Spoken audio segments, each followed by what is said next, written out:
네, 방금 소개받은 저는 정의당 국제연대 위원장이자 또 다른 플랜의 조직위원장이자 또 다른 플랜의 교육위원으로 활동하고 있는 황정은입니다. 반갑습니다. 네, 제가 이 정세 강연을 이렇게 주제를 정하고 강연을 준비하면서 트럼프 2.0 시대, 그리고 팔레스타인 학살, 한반도 평화 전망, 이 세 가지를 하나씩 준비해도 1시간 반이 넘는 내용을 준비할 수 있을 텐데 왜 이 세 가지를 하나의 강연에 넣었을까 살짝 후회를 했습니다. 그래서 오늘 이렇게 좀 많은 내용을 제한된 시간을 담다 보니 조금 축약된 내용일 수 있어서 어렵게 생각되실 수도 있을 것 같아요. 하지만 저희 또 다른 플랜에서는 계속 이 국제 정세 관련해서도 주시하면서 학습하고 교양 자료 준비하고 또 저희 또 다른 플랜의 기관지도 발행하면서 그 안에도 국제 정세 이야기가 들어 있으니까요. 다양한 경로로 앞으로 또 다른 플랜에서도 이 이야기를 들을 수 있으니까 오늘 조금 어렵거나 이해 안 되는 부분이 있어도 잘 들어주시면 좋겠습니다. 네. 그리고 한 가지는 제가 PPT를 준비하면서 이미지를 저희 PPT에는 텍스트가 많지 않고 거의 이미지가 많은데요. 이미지를 찾다 보니 좀 몇 개 이미지에 영어만 들어가 있는 이미지가 있습니다.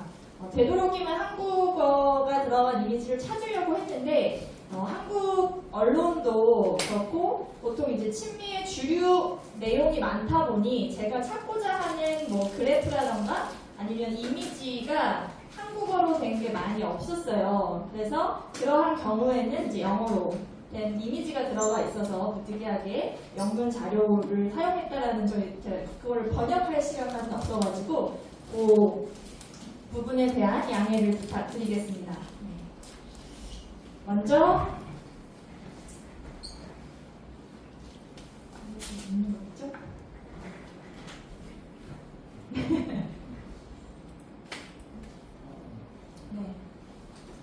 네, 먼저 오늘 설명드릴 목차를 먼저 알려드리고 강연을 시작하려고 하는데요.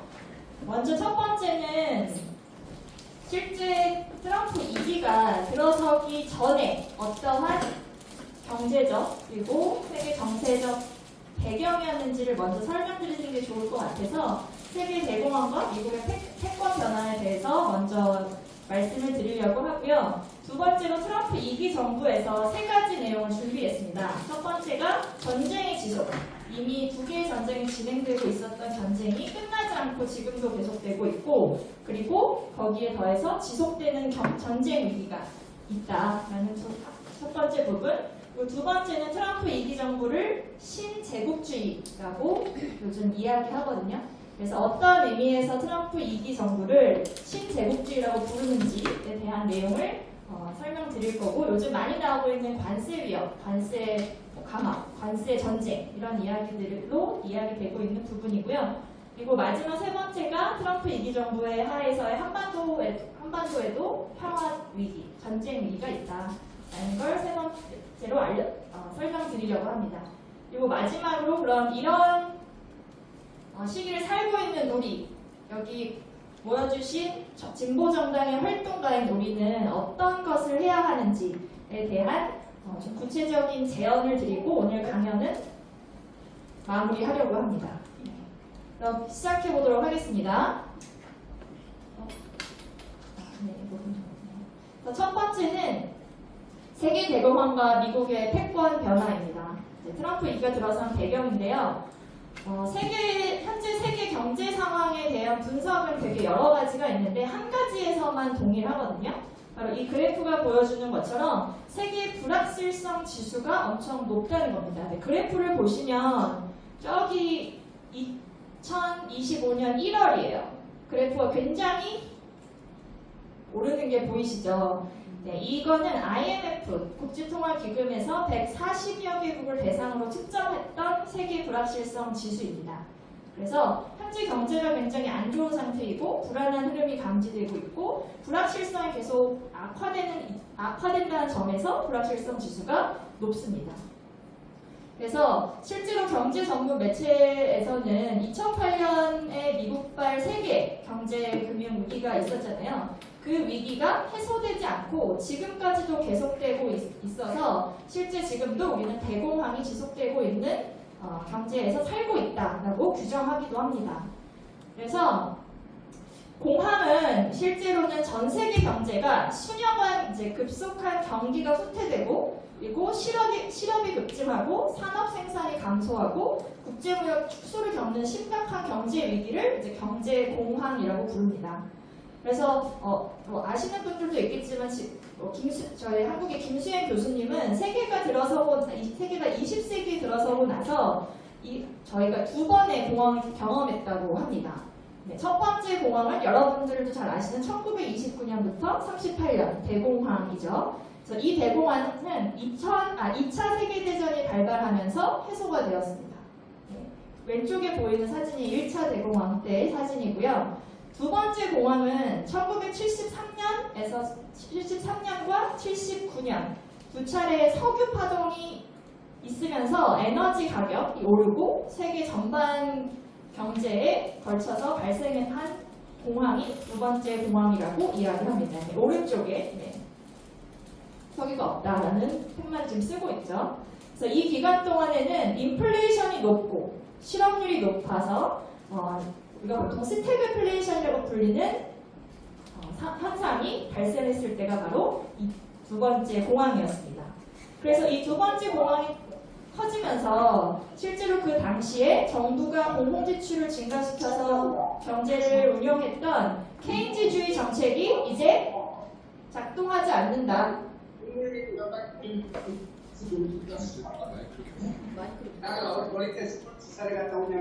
네.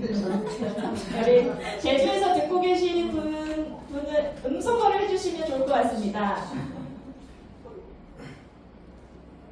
네.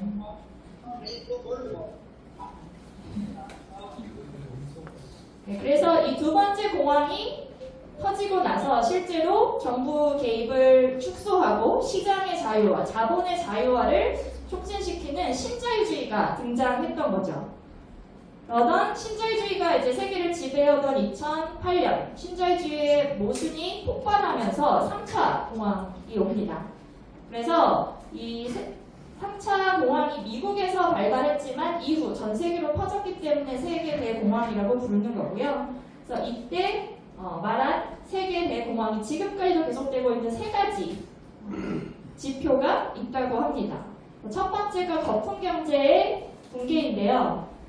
중앙은행들이 금리를 낮추고 돈을 풀면 굉장히 많은 돈이 시중에 풀리면서 자산 거품이 생깁니다. 주식 시장이 호황이 되고 부동산 시장도 호황이 되고 지금은 이제 암호화폐까지 이러한 이제 자산 거품이 생기고 이 거품이 붕괴하면서 실제로 실물 경제와 금융 경제의 괴리가 굉장히 커졌다는 거죠. 그래서 지금의 이 상황이 1929년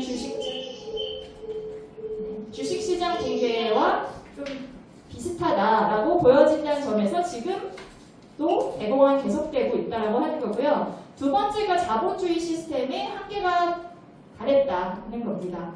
그래서 글로벌 자본주의가 이제 생산력 대비 수요 부족이 생기고 이윤율은 계속 떨어지고 그리고 발전이 불균등하게 되면서 자본주의는 더 이상 작동하지 않는 시스템이 아닌가라는 분석들이 계속 나오고 있습니다.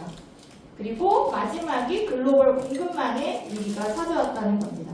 코로나19 팬데믹이 있었고 그리고 미중 갈등, 우크라이나 전쟁 이런 여러 가지 이유로 인해서 글로벌 공급망이 붕괴되면서 물가가 상승하고 성장이 둔화되는 이런 일들이 발생하면서 실제로 구조적인 위기가 계속되고 있다는 점에서 지금 3차 대공황이 계속되고 있다라고 일부 모든 경제학자가 동의한 건 아니지 주류 경제학자들은 보통 아니라고 하지만 보통 좌파 경제학자들이 많이 이야기하는 점이고 저도 그런 생각이 동의하는 바이고요. 그래서 이렇게 1970년대 말부터 매미를 떨치던 신자유주의가 끝났다라는 말까지 나오고 있는 이유가 여기에 있습니다.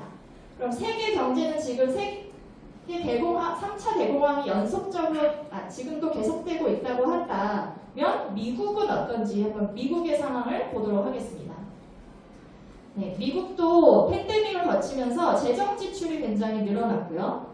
그리고 인플레이션이 계속 오르면서 2022년부터는 인플레이션을 막으려고 금리 인상을 하고 양적 긴축을 단행했습니다.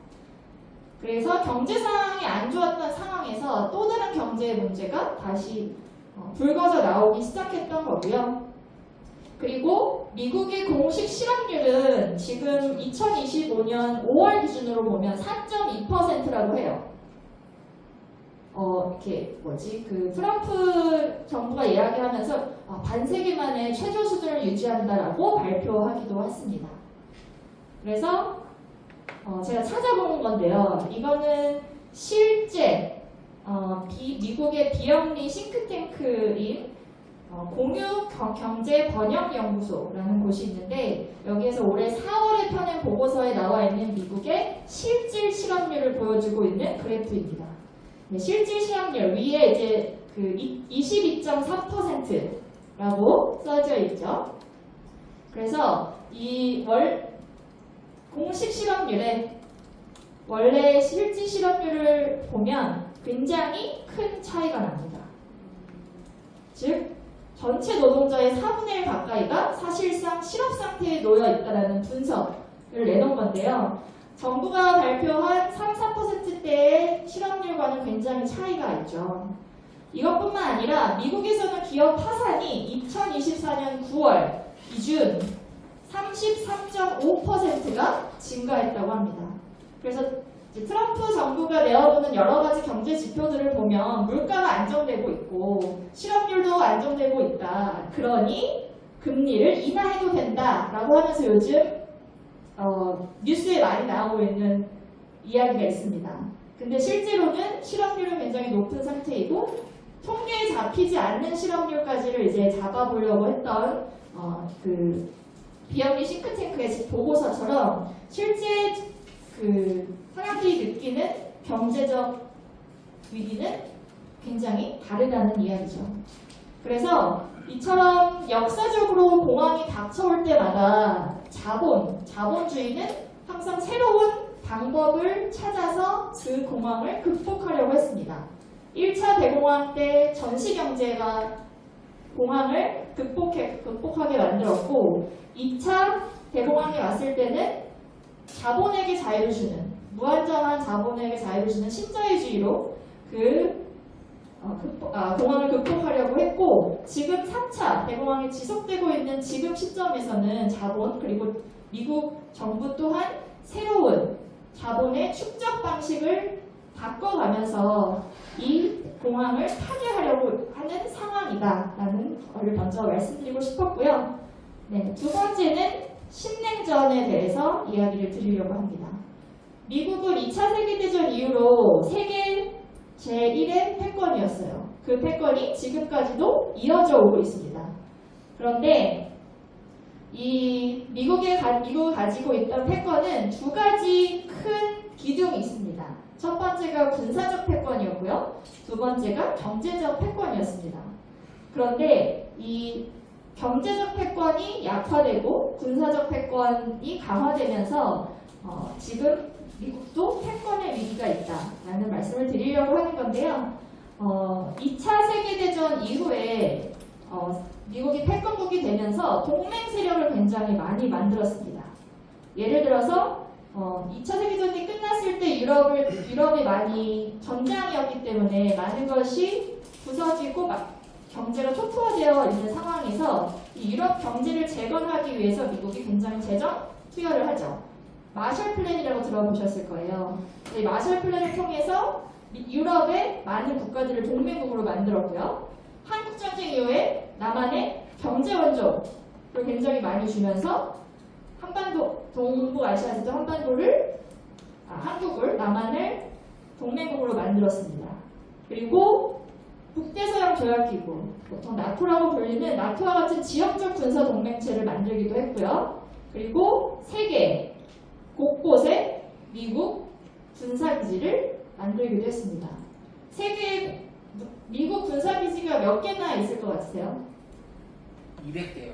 200개요. 자, 더 들으실 분 없습니까?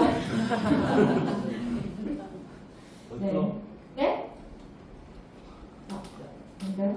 네, 세계에 약 900개가 넘는 해외 군사기지가 있다고 합니다. 그래서 이렇게 900개가 넘게 해외 군사기지를 건설하면서 미국은 자신이 만든 규칙을 통한 규칙 기반 질서를 계속 만들어 왔습니다. 근데 이 미국 중심의 규칙 기반 질서는 미국에서 민주당이 집권하던 공화당이 집권하던 상관없이 지속이 되어 왔고요. 현재 트럼프 정부 하에서도 이어지고 있는 것은 우리가 다 보고 있죠. 그리고 세계적으로 경제 위기가 계속되고 있는데 미국 자체 내에 미국의 미국 국가의 부채도 굉장히 많아요. 34조 달러의 부채가 있다고 합니다. 34조 달러 우리나라 돈으로 환산하면 4억 6천조 원이래요. 4억 6천조 원 도대체 얼마나 큰 돈일까요? 제가 한번 저도 감이 안 와서 계산을 해봤습니다. 한국 정부가 지금 이제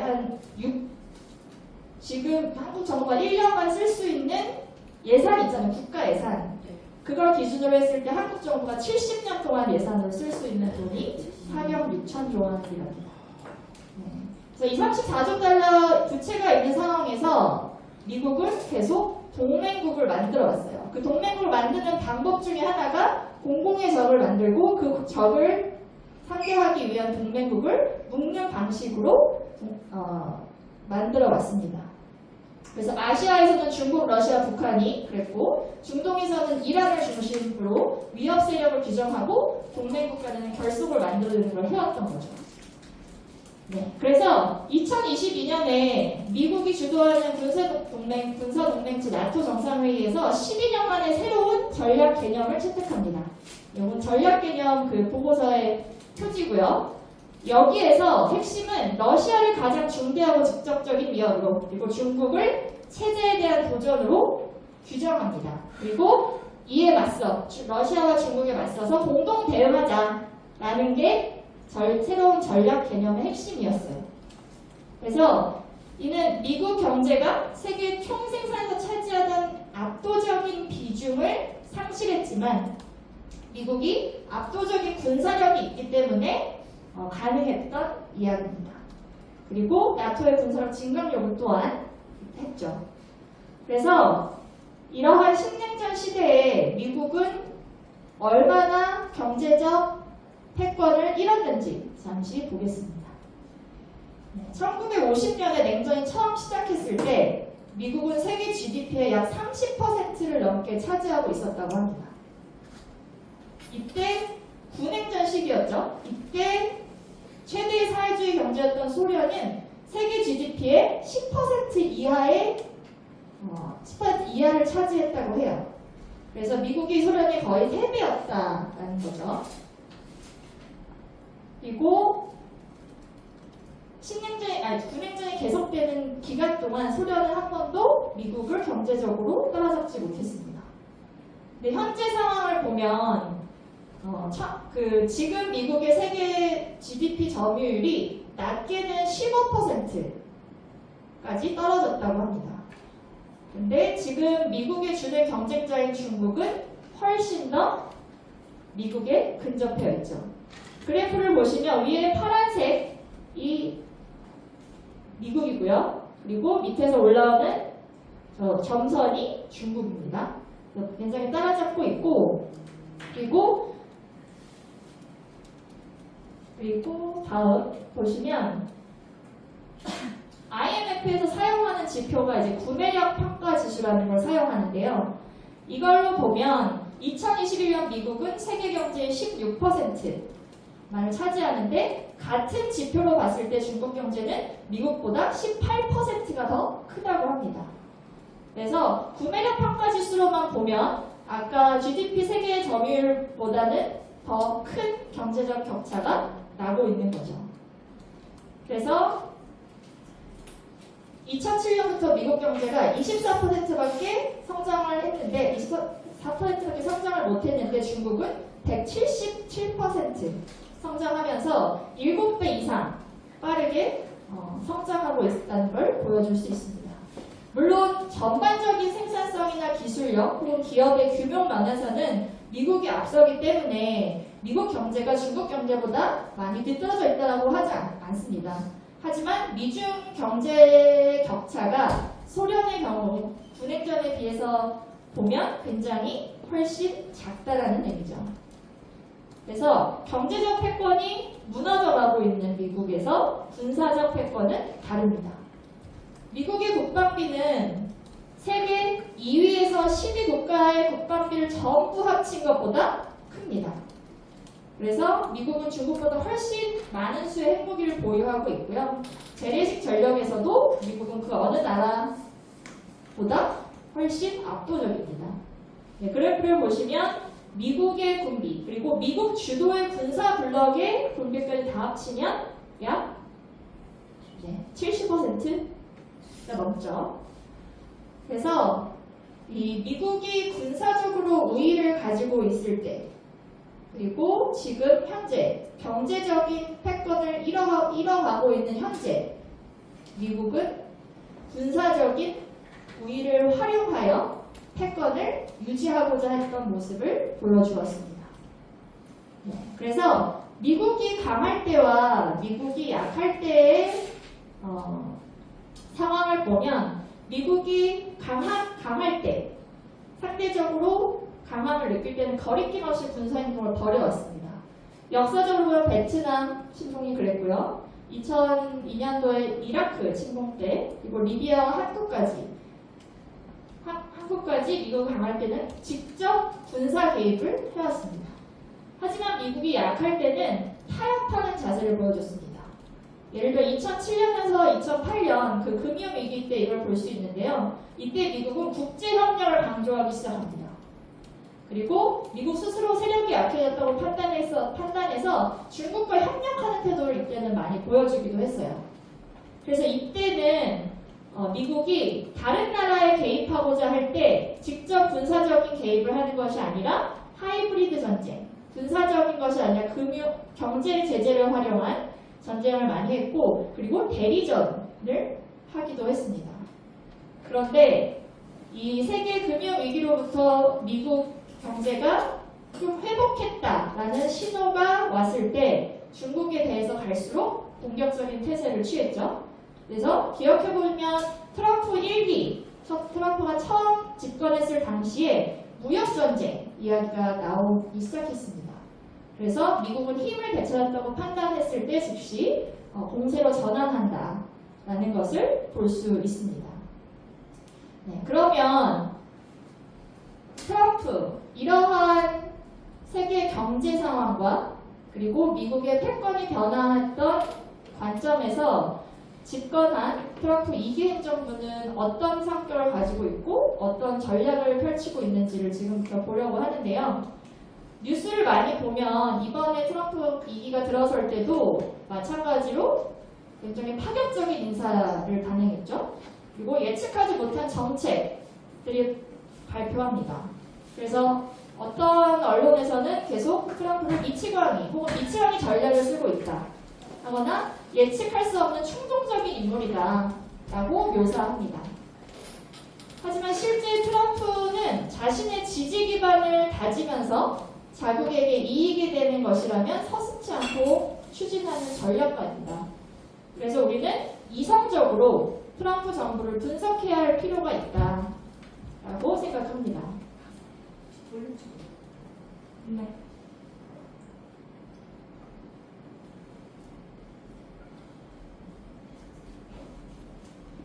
네, 잘 들리시나요?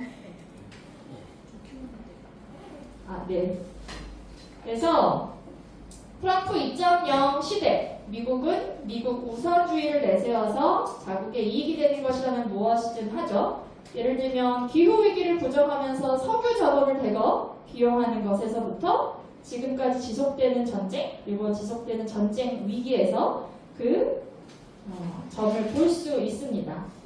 그래서 오늘 여러분에게 두 번째로 말씀드릴 팔레스타인 학살에서 미국은 어떤 역할을 하는지를 보면 트럼프 2기 정부의 성격을 볼 수 있을 거라 생각해서 팔레스타인 학살에 대해서 알아보고 그 속에서 미국은 어떠한 이득을 보고 있는지를 알아보려고 합니다. 팔레스타인 보건당국이 2023년 10월 7일 개전 이후 전쟁 66일 3일째를 맞는 2025년 7월 30일에 낸 그 통계에 따르면 이스라엘군 공격으로 가자지구 주민이 6만 138명이 숨졌다고 이야기합니다. 이거보다 더 많이 돌아가셨을 수도 있대요. 네, 그리고 14만 6천 명이 넘게 부상당했다고 발표했습니다. 그리고 2025년 7월 30일 가자지구 북부의 그 검문소 인근에서 구호품을 기다리고 있던 주민을 상대로 이스라엘 군이 공격을 단행합니다. 그래서 주민 51명 그리고 648명이 부상당하는 일도 생겼습니다. 그래서 지금 보이시는 여기 최소 아까 얘기했던 정확한 통계를 낼 수가 없습니다. 그 폭격으로 인해 무너진 건물 잔해에 얼마나 많은 사람들이 깔려 있는지까지는 이렇게 계산할 수 없기 때문에 최소의 수가 6만 1,000명이 넘는 사람이 목숨을 잃었고, 네, 옆에는 기아로 사망한 사람들의 숫자입니다. 그것도 역시 최소. 그리고 아래 101명의 어린아이, 절반이 넘는 수가 어린아이들이 기아로 사망하고 있는 상황입니다. 유엔이 식량 위기의 심각도를 가늠하는 기준으로 통합 식량 안보 단계 분류를 내놓는데요. 네, 7월 29일 날 내놓은 자료에서 가자지구에서는 최악의 그 기운이 발생하고 있다. 만연한 기근, 영양실조, 그 다음에 질병으로 굶주린 사망자가 계속 늘고 있다고 발표했습니다. 그런데 이때 우리 이제 좀 보고 싶지 않은 사람들의 얼굴이 많이 나옵니다. 네타냐후 총리는 어떤 이야기를 하고 있냐면 8월 10일에 이스라엘 가자지구 공사 확대 범위가 가자지구 최대 도시인 여기 오른쪽에 가자시티라고 보이시죠? 지도에. 그리고 그 옆에 중부 난민촌이 있습니다. 이 두 곳을 해체하라 라고 지시했다고 합니다. 네, 이스라엘은 이미 가자지구의 4분의 3가량을 통제하고 있는데 이 두 곳이 하마스의 거점이라는 명분으로 이 두 곳을 언급한 것입니다. 그래서 대부분 이스라엘 통제를 피해서 가자지구의 주민이 대부분 몰려있을 것으로 추정되는 두 곳을 해체하라고 지시를 내린 거죠. 이에 대해 트럼프는 어떤 이야기를 했었냐면, 트럼프 대통령은 네타냐후 총리가 하는 여러 가지 행동에 대해, 결정에 대해서 묵인하거나 아니면 말은 반대한다고 하지만 실제로는 지원하고 있습니다. 그리고 트럼프 취임 초기예요. 이렇게 이야기한 건 트럼프가 취임한 초기 2월 초에 실제로 트럼프 대통령은 가자 주민을 영구 이주시키고 미국이 가자 지구를 점령할 것이다 라고 이야기하기도 했습니다. 그래서 이 가자 지구의 현재 상황, 지금도 계속되고 있는 학살의 상황을 먼저 말씀드렸습니다.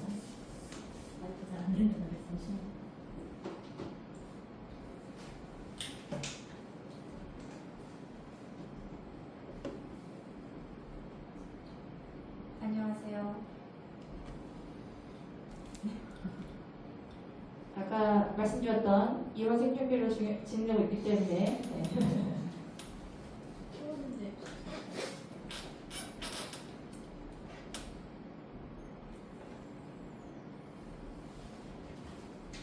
그렇다면 이 지금까지 계속되고 있는 팔레스타인의 학살은 왜 생겨났는지 간단하게 먼저 설명드리고 넘어가려고 합니다. 팔레스타인 학살의 뿌리는 역시 제국주의입니다. 1차 세계대전 중에 영국에서 맥마한 선언이 있었고요. 그리고 벨푸어 선언이라는 게 있었습니다. 이 당시 1차 세계대전을 하면서 아랍인들의 전쟁 지원을 받기 위해서 팔레스타인의 아랍인을 위한 국가 건설을 지지한다 라고 선언한 것이고요. 맥마한 선언. 그리고 똑같지만 반대의 의미로 유대인으로부터 전쟁 자금을 지원받기 위해서 팔레스타인에 유대 국가를 건설해 주겠다라는 약속을 합니다. 같은 영토를 두고 아랍인을 위한 국가를 건설을 지지하기도 하고 유대 국가를 건설해 주겠다 약속하기도 한 거죠. 근데 충격은 여기서 끝나지 않죠. 이 두 가지 선언이 있기 전 영국과 프랑스 사이에 비밀 협약을 맺었습니다. 즉 영국과 프랑스가 어떻게 영토를 분할할지에 대한 협약이었는데요. 여기 보시면 사이크스-피코 협정이라고 부릅니다. 그래서 영국은 현재 요르단 그리고 이라크 중남부 지역을 차지하고 프랑스는 현재 튀르키예 남부, 이라크 북부, 레바논, 시리아 지역을 차지하기로 한 거죠. 그렇다면 팔레스타인 땅은 러시아와 다른 동맹국들과의 협의에 따라서 관리하는 국제관리지역으로 만들자라고 협정을 맺은 겁니다. 똑같은 영토를 두고 국제관리지역으로 두자. 아랍인들이 국가를 만드는 걸 지지한다. 그리고 유대 국가를 건설해주겠다. 라는 걸 한 거죠. 누가? 제국주의 세력들이 그 당시에. 그래서 이 두 개의 선언과 한 개의 비밀 협약은 팔레스타인 영토를 식민지역으로 규정한 제국주의적 야욕을 보여주는 명확한 사례입니다. 그래서 실제로 1930년대부터 유대인이 팔레스타인 땅으로 이주를 시작합니다. 그리고 1942년 5월 달에 미국 뉴욕에서 시온주의자들이 회의를 열고 빌트모어 계획이라는 걸 채택해요. 이 계획은 벨푸어 선언에서 했던 목표를 이행하자. 유대 국가를 건설하자는 거죠. 그리고 유대 군도 만들자. 그리고 유대인 관리기구가 관리하는 제한 없는 이민을 허용한다라는 내용을 담고 있습니다. 그래서 1947년에 팔레스타인 지역에 사는 유대인의 비중이 전체 인구의 33%, 즉 3분의 1을 넘게 되는 거죠. 그래서 영국은 1947년에 영국이 만든 문제였잖아요. 영국이 여기에도 약속하고 저기에도 약속하고 했던 이 문제를 못 풀겠다 해서 유엔에 이 문제를 넘깁니다. 그래서 유엔 총회에서 이 문제를 다루기 시작을 해요. 그래서 팔레스타인을 유대인 국가와 아랍인 국가로 나누고 그리고 예루살렘과 베들레헴을 신탁 통치 지역으로 만든다는 것이 유엔의 안이었어요. 그러면서 유엔이 유대인 국가에 할당한 토지는 팔레스타인 전체 토지의 56%, 절반이 넘게 할당을 한 거죠. 하지만 중요한 건 크기가 아니라 유대인에게 할당한 토지는 굉장히 비옥한 토지고요. 팔레스타인에게 할당한 토지는 비옥하지 않았던 농장 불모지였던 곳이 많이 넘어갑니다. 그리고 여기에 맞서 팔레스타인은 가만히 있진 않았죠. 이스라엘도 계속 공격을 했고 계속 점령 토지를 늘려가는 동안에 팔레스타인도 저항에 나섭니다. 여기 보시는 건 지금 팔레스타인 해방인민전선이 뭐 하는 것 같으세요? 무장투쟁을 했던 단체인데요. 그 비행기가 있고요. 비행기가 뒤에 보이고 사람들이 있습니다. 자, 이때 유대인들이 했던 게 뭐냐면 비행기를 구해가지고 세계 각지에 흩어져 있는 유대인들을 팔레스타인 땅으로 이주시키는 활동을 했습니다. 그래서 이 팔레스타인 해방인민전선은 그 비행기를 납치한 거예요. 그래서 비행기를 납치해서 사람들, 지금 납치된 유대인들을 보고 계신 겁니다. 그래서 이렇게 무장 투쟁에 나서기도 했고요. 그리고 아랍어로 봉기, 항쟁이라고 불리는 인티파다가 있기도 합니다. 그래서 무력 봉기뿐만 아니라 대규모 시위, 시민불복종운동, 조직적인 파업 이런 여러 가지들로 첫 번째 인티파다가 87년부터 93년까지 있었고요. 그 다음에 두 번째 인티파다가 2000년에 있었습니다. 그리고 이들의 저항은 지금도 계속되고 있습니다. 그래서 팔레스타인에 연대하는 활동을 한국에서도 계속 하고 있습니다. 격주로 열리는 팔레스타인 연대 집회가 있고요. 이번 주는 아니고 다음 주 토요일 날 그 이스라엘 대사관이 청계천에 있어요. 그 청계천 인근에서 격주로 진행되고 있으니까 시간 되시는 분들은 가보신 분들도 계실 텐데 시간 되시는 분들은 꼭 참여해 주셨으면 좋겠고요. 이스라엘은 팔레스타인을 이렇게 학살하는 것에서 멈추지 않습니다. 그리고 이스라엘은 미국의 지지 또는 무기를 등에 업고 있기 때문에 정권을 계속 유지하기 위해서 중동 여러 국가를 공격해왔어요. 최근에 이란을 공격한 사례가 있는데 그 이전부터 이란으로부터 지원을 받는 헤즈볼라를 공격하기 위해서 레바논을 공격하기도 했고요.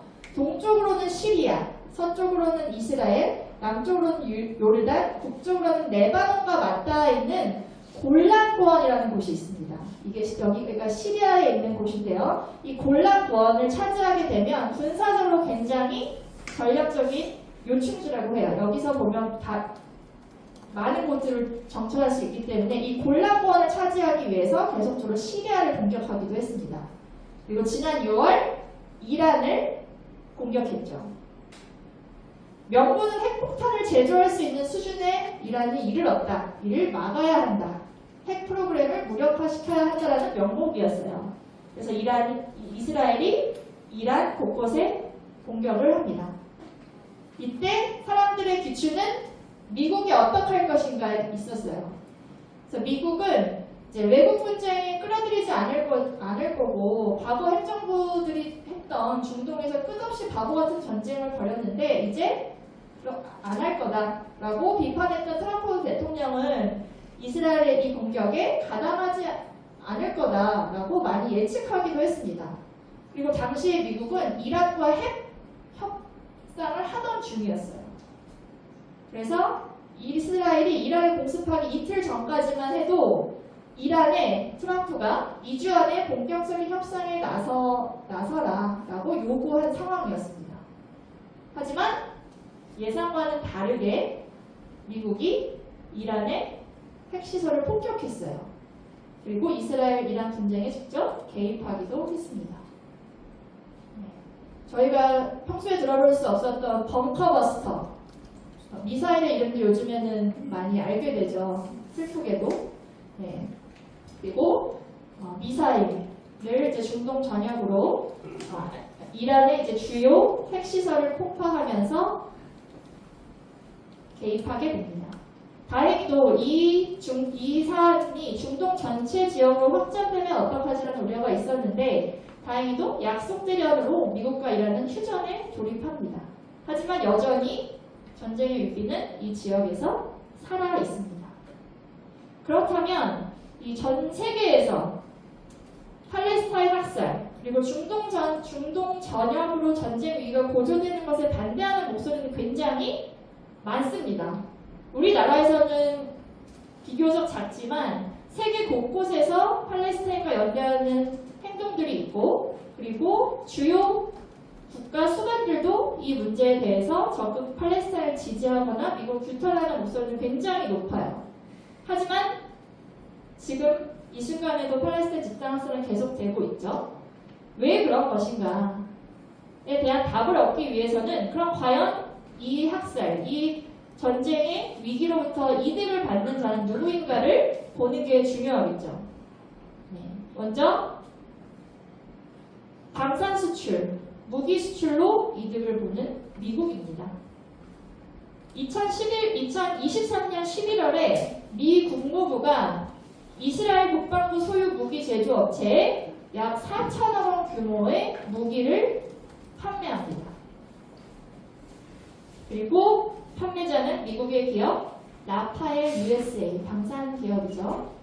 2024년 5월 바이든 대통령이 약 1조 4천억 원 규모의 무기를 이스라엘에 지원하겠다라는 계획을 미 의회에 제출합니다. 그리고 통과되죠. 자, 트럼프 취임 후에는 어땠냐면 2025년 2월 말에 트럼프 임기가 시작되고 나서 이스라엘에 총 4조 4천억 원 어치의 규모의 무기 판매를 승인합니다. 심지어 이러한 규모의 무기 판매를 승인하려면 의회의 동의를 얻어야 하는데 동의를 얻지 않고 했다고 해요. 왜냐하면 루비오 국방장관이 미국의 국가안보 이익을 위해 이 무기를 이스라엘에 즉각 판매하는 비상 상황이다 라고 했다고 합니다. 그래서 트럼프 행정부는 네타냐후 총리 백악관 방문을 앞둔 2월 7일에도 약 10조 8천억 원 상당의 무기를 이스라엘에 판매한다고 의회에 또 일방적으로 통보한 바 있습니다. 이렇게 미국은 이스라엘이 펼치는 팔레스타인 학살뿐만 아니라 이스라엘이 중동에서 하려고 하는 전쟁 위기의 무기 지원을 계속 해온 거죠. 그리고 이러한 무기 지원, 무기 판매의 이익은 고스란히 방산업체에게 돌아가고 있습니다. 많이 또 들어보신 로키드 마틴, 레이시온, 보잉 다 방산업체들인데 이 방산업체가 연간 1,500달러 이상의 국방부 계약을 독점하고 있습니다. 즉 미국 전체 국방 예산의 20%를 차지한다고 해요. 그래서 중동 지역의 군사적 긴장, 충돌 이러한 것들이 다 직접적인 수익의 기회를 제공한다는 점에 주목할 필요가 있습니다. 그렇다면 무기 판매로 인한 이익만 있냐? 그렇지 않죠. 중동하면 또 뭐가 떠오르십니까? 석유요. 네, 자원이죠. 중동 지역의 주요한 분쟁의 원인이 되기도 했던 자원인데요. 이스라엘과 팔레스타인 가자 지구에 있는 동지중해 연안에는 엄청난 매장량의 천연가스가 있다고 합니다. 이스라엘 전역 발전량의 70% 이상을 이 가스전이 담당하고 있다고 하고요. 1998년도에 이게 이제 발견되었는데 이때 팔레스타인에서는 이것이 신의 선물이다. 팔레스타인 독립국가 건설에 견고한 기반이 될 거라고 말할 정도의 매장량이었습니다. 그런데 이스라엘은 2000년부터 팔레스타인이 이 가스전에 접근하는 걸 금지했고 가자지구 해안 봉쇄 구역을 넓혀갔습니다. 그리고 최근에는 이 미국의 허가를 받아서 이스라엘, 키프로스, 그리스를 잇는 해상가스관까지 짓고 있어요. 올해가 완공 목표라고 합니다. 이 가스관이 지어지면 여기서 해안가스를 운반할 수 있게 되겠죠. 자원만 있냐? 세 번째, 지정학적 이해관계도 있습니다. 미국에게도 이스라엘과 가자지구에 사는 중요한 지역인데요. 왜냐하면 지금 현재 중국이 1대1로라는 걸 짓고 있어요. 예전에 실크로드처럼 각국을 연결하는 육로와 해상로를 개발하고 있고 투자하고 있어요. 여기에 맞서서 미국이 작년 9월에 주요 20개국 G20 나라 모여서 유럽, 인도, 중동 그리고 유럽을 잇는 프로젝트를 출범시킵니다. 이 프로젝트, 이 구간에 빨간 선으로 보이는 구간인데요. 이 구간에 이스라엘 북부의 항구 도시 하이파가 있습니다. 북쪽에는 레바논의 헤스볼라까지 가까이 있어서 이 지역을 장악하는 것이 굉장히 중요했던 거죠. 그래서 이 지역 주변으로 적대적인 이슬람 저항 세력들을 최대한 약화시키고 이스라엘과 미국이 천연가스 자원을 독점해서 물류 통제가 더 수월하게 만들고자 하는 지정학적 이해관계까지를 가 있는 겁니다. 이러한 부분에서 가자지구를 완전히 파괴하고 사람이 살 수 없는 곳으로 만드는 전쟁이 전개되고 있는 것이죠.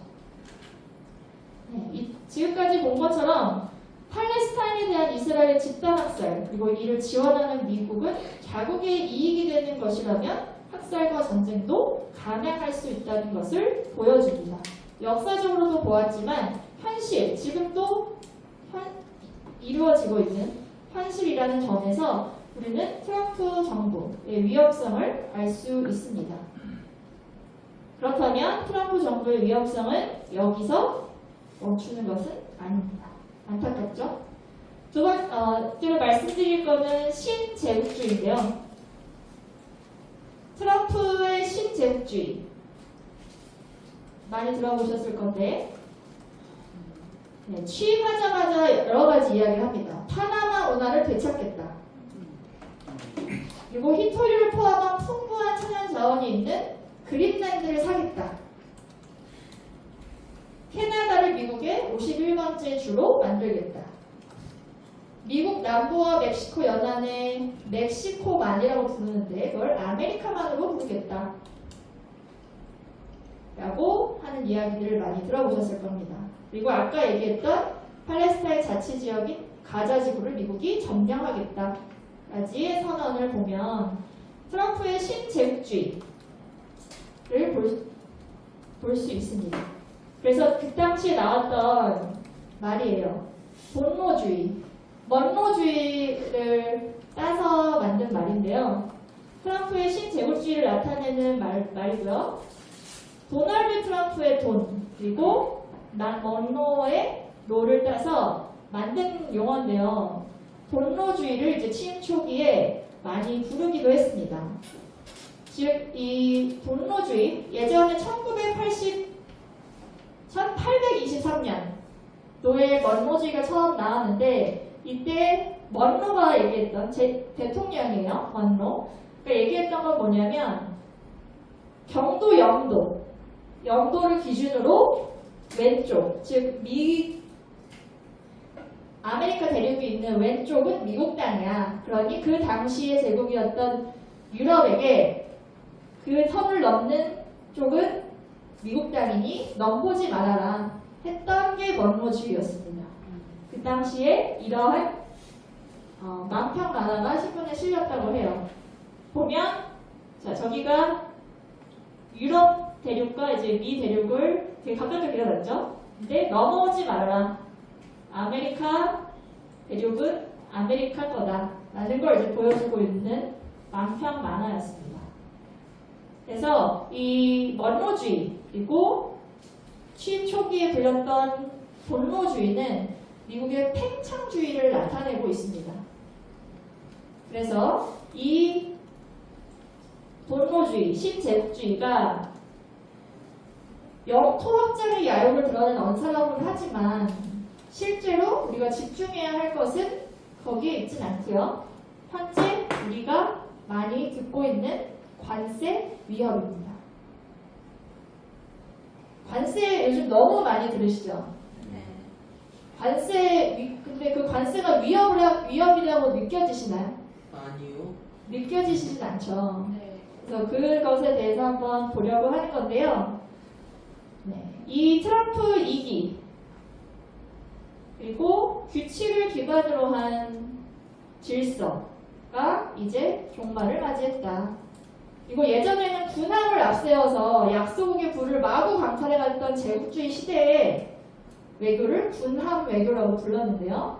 21세기 트럼프의 신제국주의에서는 그 군함 외교가 관세 외교로 얼굴을 바꿔 나타난 것이라고 보시면 됩니다. 그래서 보통 뉴스에서는 관세 협상이라는 말을 많이 쓰지만 이게 정말 협상인 것이냐, 거의 약탈 아니냐 이런 이야기도 나오는 이유입니다. 관세 폭탄, 관세 위협, 관세 전쟁 여러 가지 단어로 불리는데요. 자, 간단하게 타임라인만 한번 살펴볼게요. 볼게요. 4월 2일 트럼프가 규정한 해방의 날입니다. 네, 이 당시에 국가 비상사태까지 선언했어요. 그리고 4월 5일부터 미국에서 수입하는 모든 상품의 관세를 10% 매기겠다라고 했죠. 그리고 4월 9일 57개국을 대상으로 추가 관세를 발표합니다. 이때 이렇게 쭉 리스트, 국가별로 리스트가 있는 피켓을 들고 나온 사진을 많이 보셨을 거예요. 이 당시 한국은 25%의 관세를 매기겠다라고 했었습니다. 근데 이 발표가 있자마자 미국 증시에서 10조 달러가 증발합니다. 그리고 채권 시장이 불안해지고요. 그래서 트럼프가 90일 이후에 발표를 합니다. 자, 90일 유예 기간이 끝났죠. 그리고 트럼프는 각국에 관세 서한을 보냅니다. 저희 나라도 받았어요. 15% 아니었나요? 네. 25% 아니었나요? 25%였다가 15%로 이게 조정됐었던 걸로 알고 네. 있습니다. 그래서 관세 협상을 하려면 미국에 투자를 하거나 아니면 미국산 상품을 사라 라는 것으로 이제 협상을 시작합니다. 그렇다면 한국 협상 결과는 다 많이 들어보셔서 아실 거예요. 상호관세 25%에서 15%를 내렸다. 선방했다. 이런 뉴스 많이 보셨을 테고, 그리고 대미 자동차 관세도 25%에서 15%로 인하했다. 라는 게 있고요. 그리고 여기에 더해서 철강 알루미늄 품목별 관세가 50, 그리고 반도체 전자제품 15% 관세 부과가 결정 사항이었습니다. 여기에 더해서 대미 투자 3,500억 달러 펀드를 조성하겠다가 있습니다. 2,000억 달러는 보증과 대출이고 1,500달러는 조선업 협력 펀드다라고 합니다. 네, 하지만 이 펀드의 핵심은 뭐였냐면 90% 이익은 미국으로 환수한다는 대목입니다. 펀드가 생기면 이제 이익이 나잖아요. 투자하는 거니까. 근데 그것의 90%는 미국이 가져가겠다 라고 합니다. 여기서 끝이 아닙니다. 여긴 안 나와 있지만 한국이 1,000억 달러 규모의 LNG 또는 기타 에너지 제품을 구매하기로 했고 한국 자체 투자 목적을 위한 대규모 자금 투자도 추가로 약속했다라고 트럼프가 발표했습니다. 트럼프 발표를 액면가대로 믿을 수 있나요? 액면가로 믿을 수 있냐고요? 네. 그건 이제 앞으로 지켜봐야 할 사항인 것 같습니다. 그래서 이렇게 무역 협상가 합의가 되었는데 이것이 진짜 협상인 것인가 하는 걸 이제 살펴봐야겠죠. 그래서 트럼프의 입장에서 보면 미국 내 제조업을 부활시키기 위해서 그리고 그 제조업을 부활시키려면 돈이 들잖아요. 그 필요한 재원을 다른 국가의 투자로 그리고 제조업을 통해서 생산한 상품을 팔아서 달성하려고 하는 거죠. 즉 미국에 필요한 제조업 부활을 다른 국가의 재원으로 하겠다. 신제국주의의 민낯을 보여주고 있습니다. 그러면 이러한 관세 위협, 관세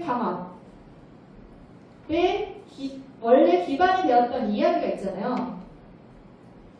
미국이 무역 적자가 너무 심하다.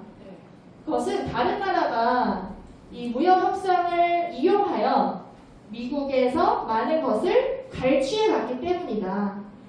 라는 게 이 관세 전쟁의 시작이었잖아요. 그럼 과연 트럼프가 그렇게 말하는 건 사실일까요? 아니요. 네. 그래서 두 가지를 통해서 그것이 사실인지 아닌지를 한번 보려고 합니다.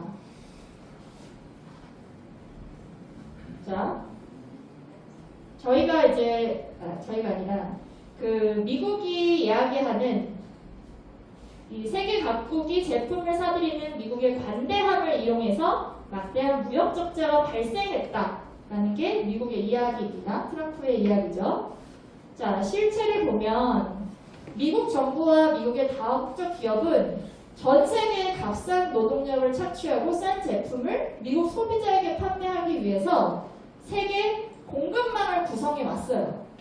미국이 주도적으로 해온 거죠. 그리고 그를 통해서 이윤을 거두어 들여 왔습니다. 미국의 다국적 기업들은.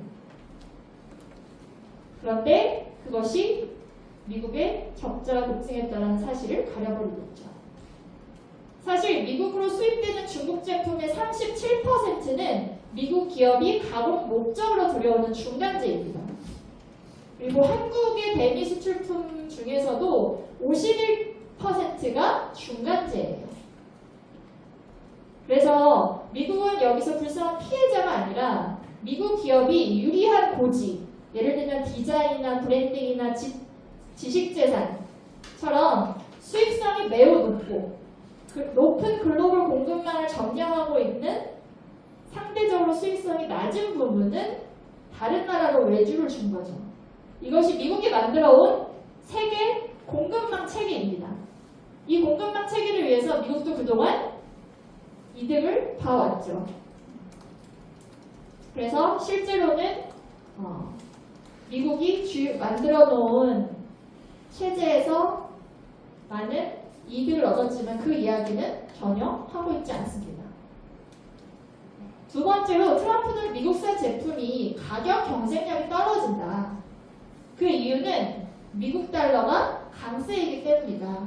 그리고 실제로 중국이나 다른 국가들을 환율 조작국으로 규정하기도 하죠.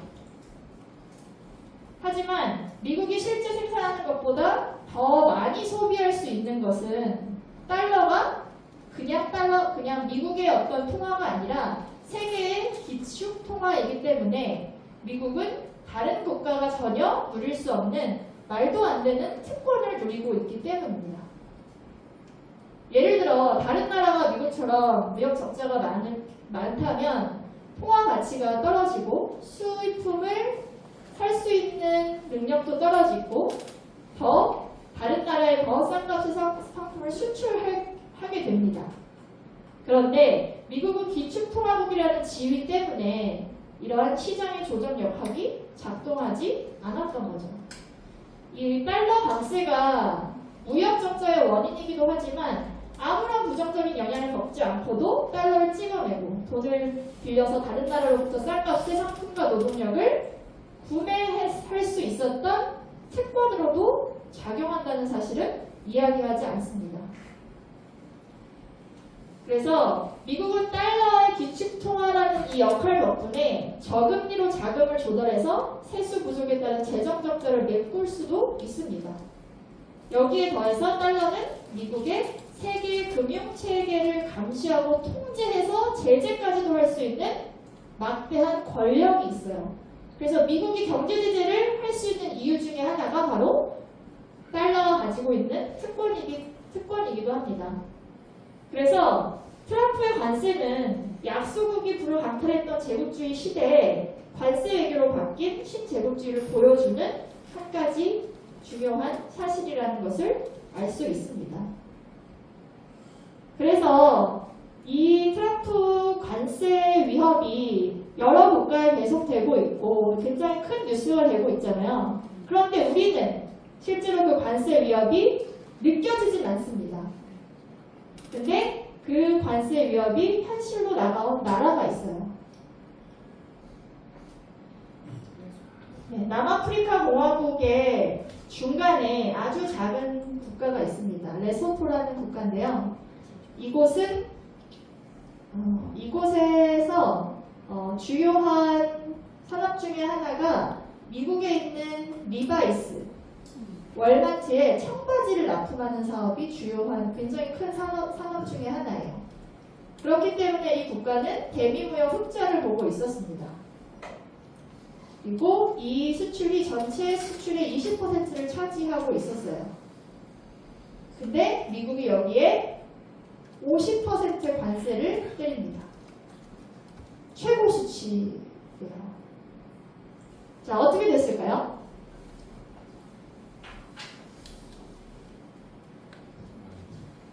이 청바지를 생산하던 공장이 망합니다. 그리고 정부는 7월 달에 국가 재난 사태를 선포해요. 물론 레소토라는 국가는 굉장히 작은 국가이고 미국에 납품하는 이 산업 자체에 굉장히 큰 부분을 차지하고 있기 때문에 우리나라와 직접적으로 비교할 수는 없습니다. 하지만 그렇기 때문에 더 이 관세 위협이 어떠한 모습으로 나타날지를 직관적으로 볼 수 있는 한 가지 예시이기도 해요. 그래서 이렇게 작은 국가 레소토에서 나타나는 일이 다른 나라, 우리나라에서도 일어날 수 있다라는 경계심은 가져야 한다고 생각합니다. 네, 이 레소토 이야기는 또 다른 플랜의 기관지에서도 보실 수 있어요. 아직 기관지 구독을 안 하셨다면 네, 꼭 구독해 주시고요. 그래서 이러한 관세 위협이 트럼프 대통령이 대미 무역 흑자를 보는 국가에만 매겨지냐? 그렇지 않죠. 최근에 브라질에 50% 관세를 때립니다. 왜 때렸죠? 트럼프와 친한 브라질 전 대통령 볼소나로의 재판을 문제 삼아서 50% 보복 관세를 매기기도 합니다. 인도에는 25% 높은 관세를 부과했어요. 러시아에서 원유를 대량 수입한다는 이유로. 그래서 이렇게 트럼프의 관세 위협은 자국의 무역 적자를 기반으로 하고 있기도 하지만 실제 트럼프 자신까지를 포함하는 자국 우선주의, 저는 자기 우선주의라고도 부르는데요. 이 두 가지라는 점도 역시 볼 수 있습니다. 그렇다면 전쟁도 불사하고 경제적인 약탈도 불사하는 이런 트럼프 2.0 시대, 한반도는 어떤지 한번 보려고 합니다.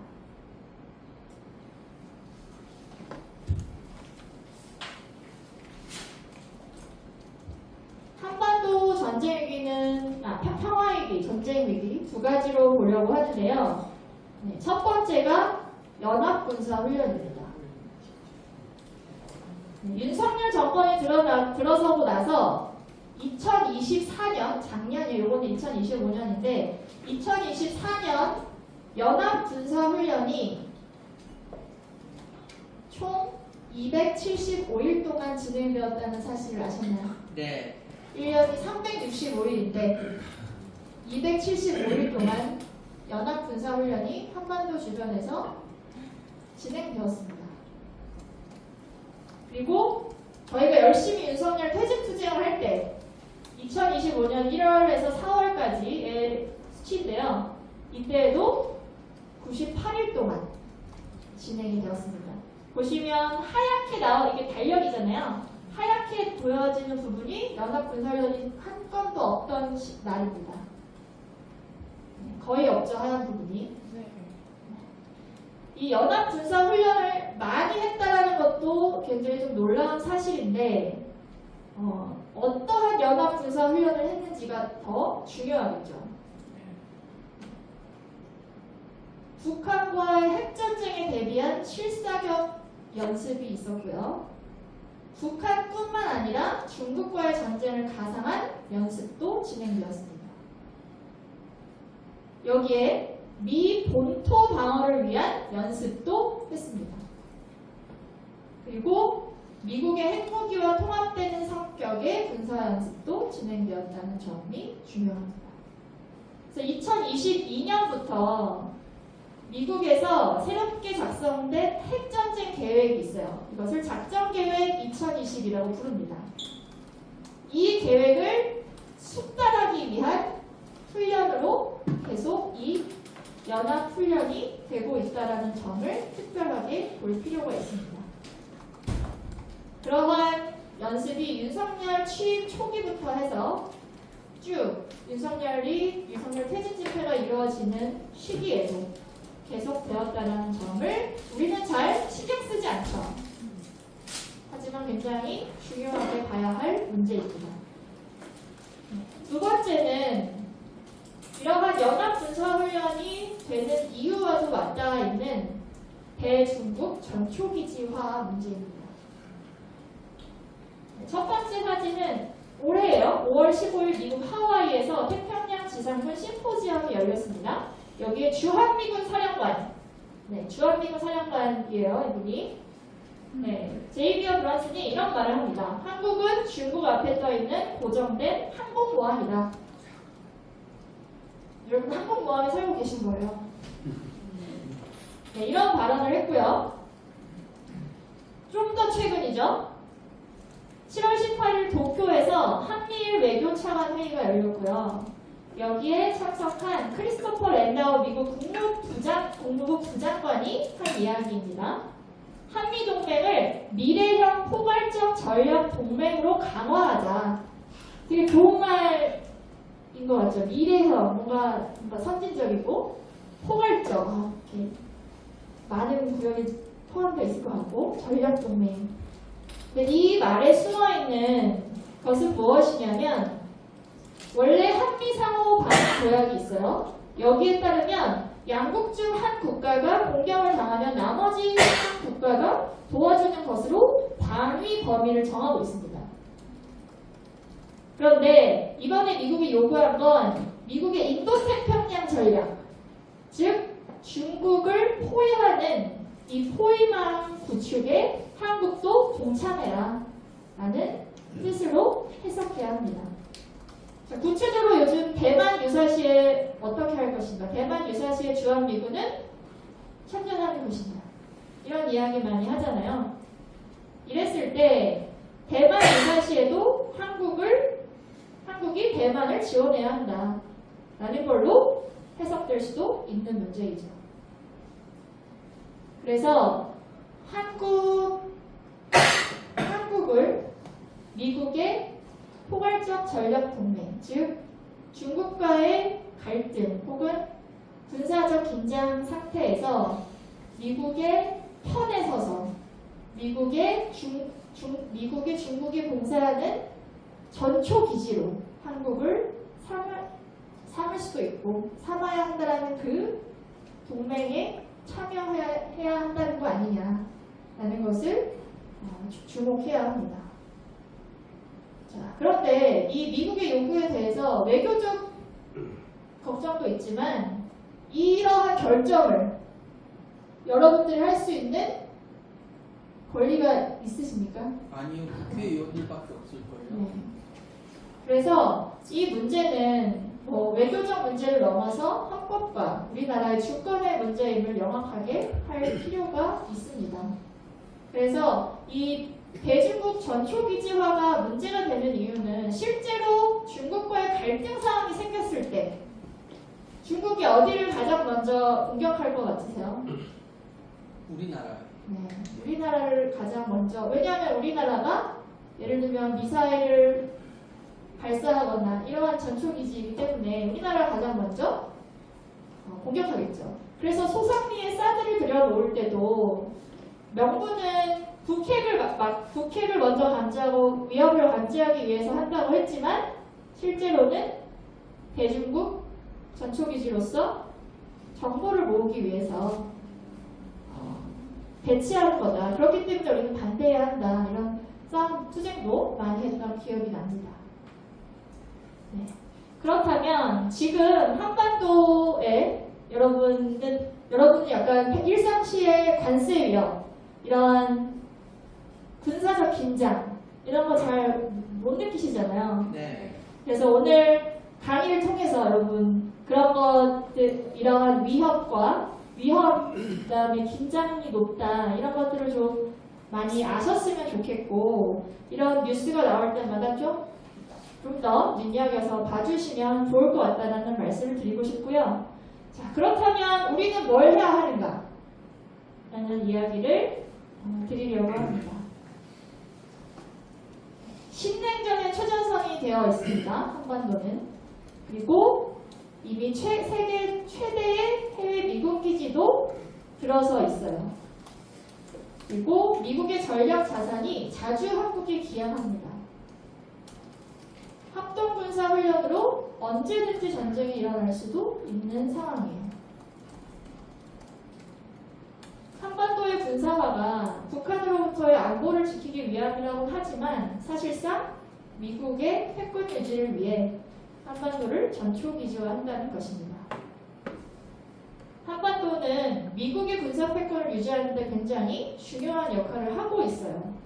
그렇기 때문에 한반도의 평화는 단지 우리나라의 평화만을 이야기하는 것이 아니라 미국의 군사주의, 미국의 신제국주의에 맞선 싸움에서 굉장히 중요한 의제입니다. 그래서 이러한 미국 패권을 유지하는데 동맹을 맺는 것이 아니라 미국 패권에 맞서선 평화운동의 연대를 구축해야 합니다. 그렇게 했을 때 한 5가지 정도의 이야기를 드리고 싶었습니다. 물론 진보 정당 운동을 하는 우리가 굉장히 큰 영향력을 발휘하여 결정을 할 수 있거나 아니면 막을 수 있다면 좋겠지만 그런 영역이 아닌 부분도 분명히 있습니다. 하지만 우리가 이것을 알고 그런 투쟁에 함께 하면서 만들어가야 할 문제라고 생각하고요. 첫 번째가 한미일 안보협력을 끝내야 합니다. 다른 국가를 고립시키거나 표적으로 삼는 다자간 군사협정이 많이 생겨났어요. 이 협정들은 특성상 그 지역을 대립하는 블록이나 진영으로 나눕니다. 그렇기 때문에 두 진영이 갈등하고 긴장이 고조되고 군사비가 늘어나는 경향이 있을 수밖에 없습니다. 한미일 3자 협정도 다르지 않죠. 이 한미일 안보협정은 윤석열 정부 기간 동안에 굉장히 빠른 속도로 진행된 군사협정입니다.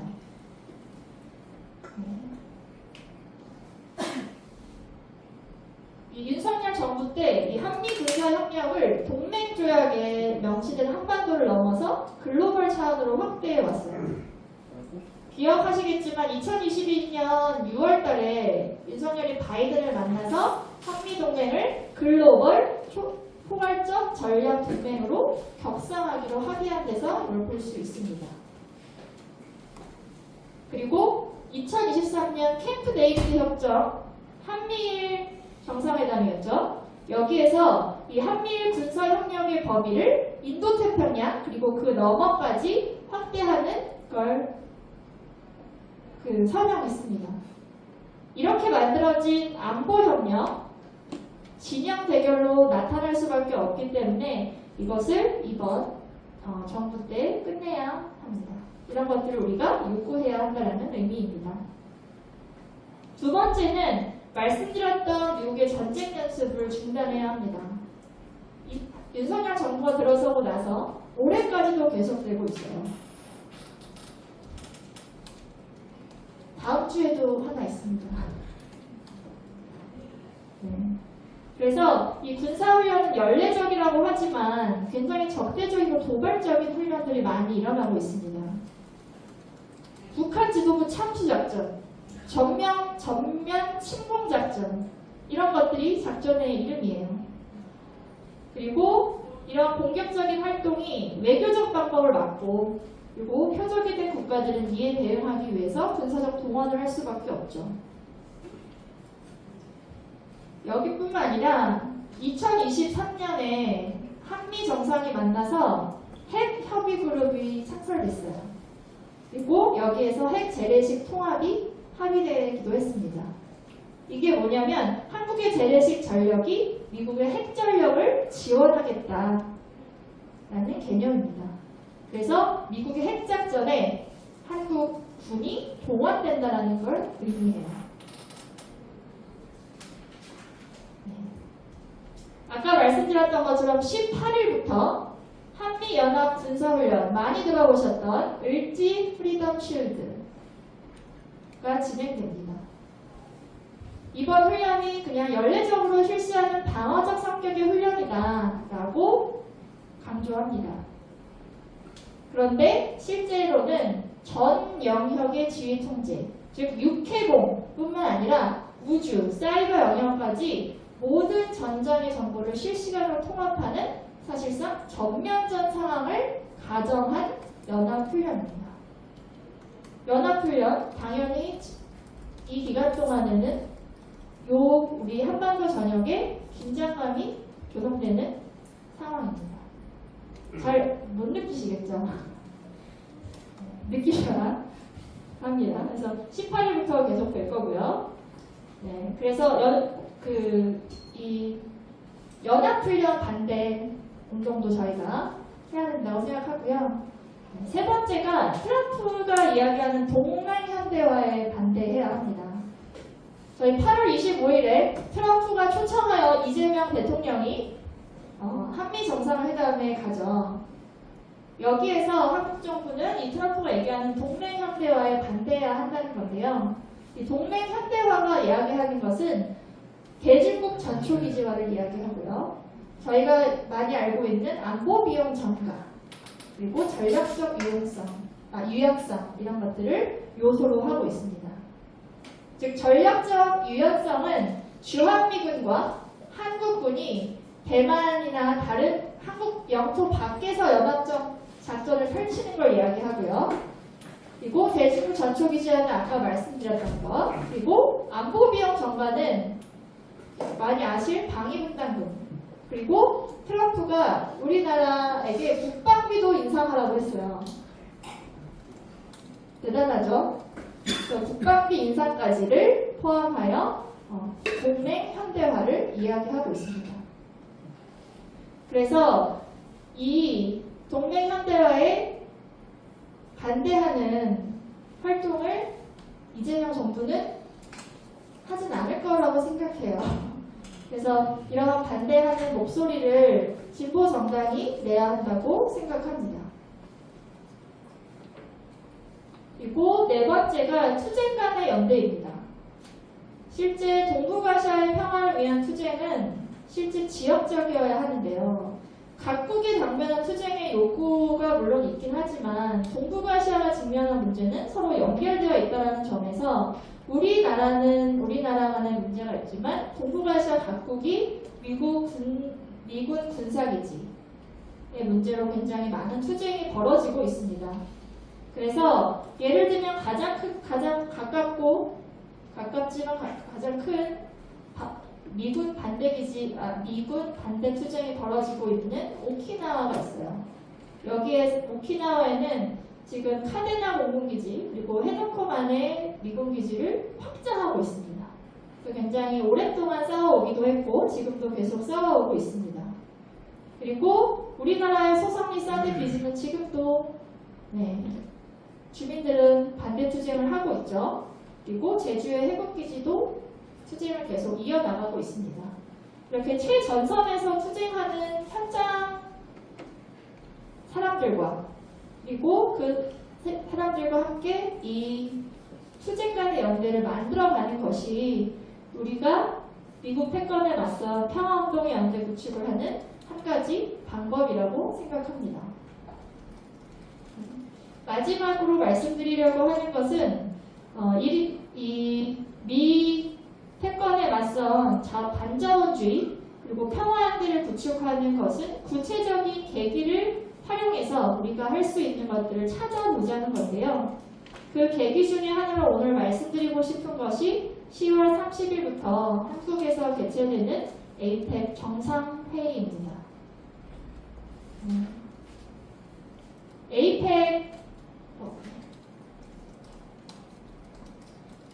에이펙이 2025년 정상회의는 경주에서 열리고요.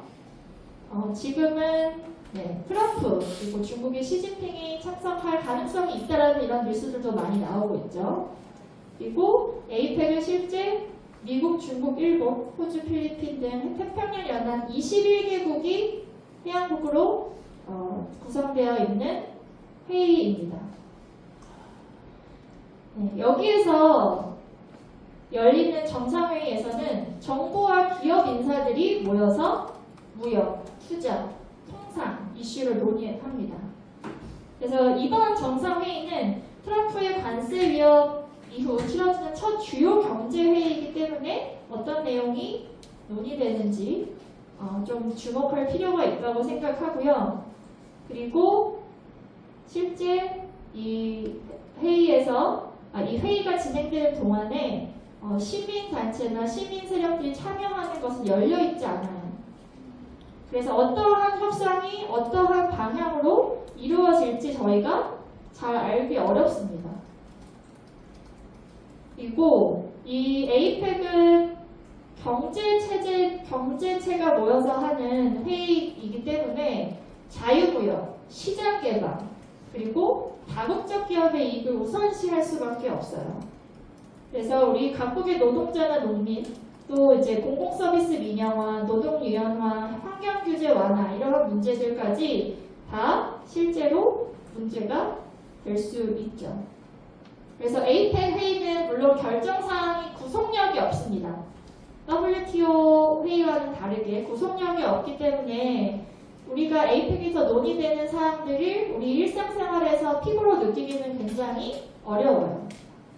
하지만 이러한 에이펙 계기를 활용하여 좌파 진보 사회 운동의 입장을 분명히 하고 이 계기를 활용하여 우리가 만들고자 하는 새로운 사회에 대한 비전을 이야기할 수 있는 기회라고 생각합니다.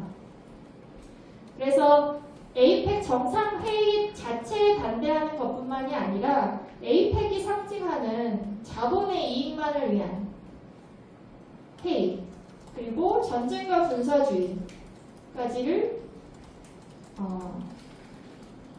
넘어서 우리의 비전을 제시하는 것까지를 같이 해야 한다고 생각합니다. 저는 정의당에서 활동하고 있기도 하지만 이 에이펙 반대 투쟁을 하기 위해서 활동하고 있는 국제전략센터 단체의 활동가이기도 합니다. 그래서 이번 2025 에이펙 정상회의 대응을 위해서 국제연대 행동을 하려고 하고 조직위원회를 구성하고 있어요.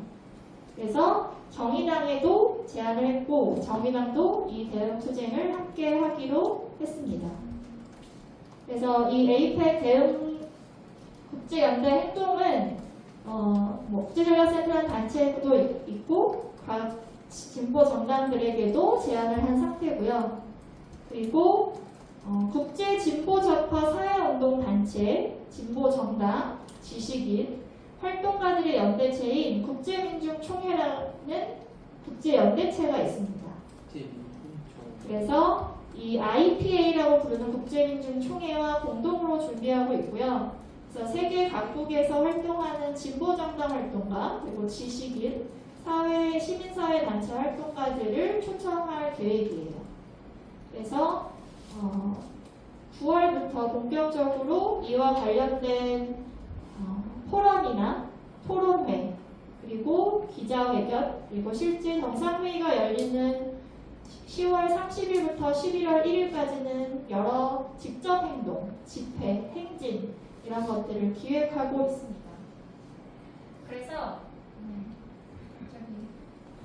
빨리 강의를 끝내라는 이야기인 것 같죠? 갑자기 꺼졌네요. 배터리가 다 된 것 같죠? 하나 더 있어요. 들리시나요? 네. 그래서 이 계기를 활용해서 전쟁과 학살로부터 이득을 얻으려고 하는 미국, 그리고 관세 협상이라는 이름으로 경제적 약탈을 서슴지 않게 하고 있는 미국의 민낯을 폭로하는 계기로 활용했으면 좋겠습니다. 그뿐만 아니라 이러한 운동을 국내 진보좌파 단체, 노동조합, 그리고 지식인들과 연대를 만들고 국제적인 연대 행동으로 이어질 수 있도록 하려고 합니다. 그래서 여기 계신 분들도 같이 오늘 이제 말씀드렸던 여러 가지 우리가 진보정당 행동가로서 해야 할 요구들을 알리는 장으로서 이 활동에 같이 해주셨으면 좋겠습니다. 오늘 제가 이제 준비한 이야기는 여기까지고요. 트럼프 2.0 시대입니다. 저희가 좋던 싫던 이 시대를 살아가고 있어요. 그리고 미국은 미국 국내뿐만 아니라 자국 국내뿐만 아니라 한국 특히나 한반도에는 굉장히 큰 영향력을 가지고 있습니다. 그래서 미국이 하고자 하는 자국 우선주의 그리고 신제국주의의 영향을 받기도 하지만 우리가 좋던 싫던 우리 정부가 결정하는 것에 따라 우리나라도 그러한 약탈과 제국주의적 활동에 대해 동참하는 연결성도 있을 수 있어요.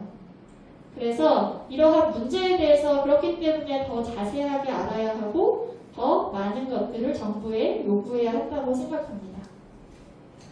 지속되는 전쟁 그리고 전쟁 위기 한반도에서도 계속되고 있습니다.